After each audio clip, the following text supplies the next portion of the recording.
Hi, my name is Ron Michael and I'm the CEO of the Ahava Cosmetics Group. I'm based in our headquarters in Israel and I've been working with the company since 2014, and my main business is to develop this cosmetic brand into a world-famous brand all over the world and also in China. In 2016, we decided to sell our company to the Fosun Group based in Shanghai. I'm very happy to say that this was a good decision. Eventually, we grew many times since the purchase of the Ahava brand, and we would not have been able to do it without the assistance of Fosun around the world, but especially in China.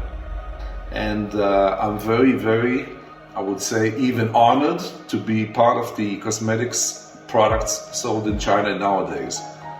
I feel very happy and very honored to be part of the Fosun Group. And I've always felt welcome from the very first time we came to visit, and in every annual conference we go there, and every meeting we have in Shanghai, and every time the people from China come to visit us, both in Israel and other places in the world, I feel a lot of affinity with the Chinese culture and the Chinese people. Maybe it's not a surprise, because the Gallup research that is done once a year with 60,000 managers across the world is actually pointing out that the compatibility between the Israeli management culture and the Chinese culture of management is the highest in the world. I also think we have a lot in common in the ancient cultures we have, in our preference for wisdom and education and learning, and the family values. I've been traveling back and forth to China in the last 25 years. So actually before Shanghai was the Shanghai we know today, I was traveling back and forth. I think that the last 10 years have been a huge leapfrog forward for the Chinese economy, the Chinese society, the Chinese culture.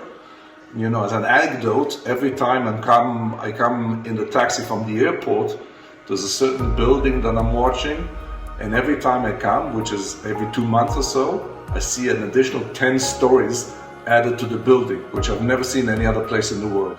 If we look 25 years ago, the consumer society had been very minimal in China, but it has grown significantly over time. I do think that the fact that we are now seeing a new age of consumerism in China is a very interesting challenge on the one hand, because Chinese consumers are the most advanced in the world, the most digital alert, the most digital prone. And I think there's a lot to be learned from the Chinese consumer, the Chinese, I would say, youngsters, the Gen Z, the millennials.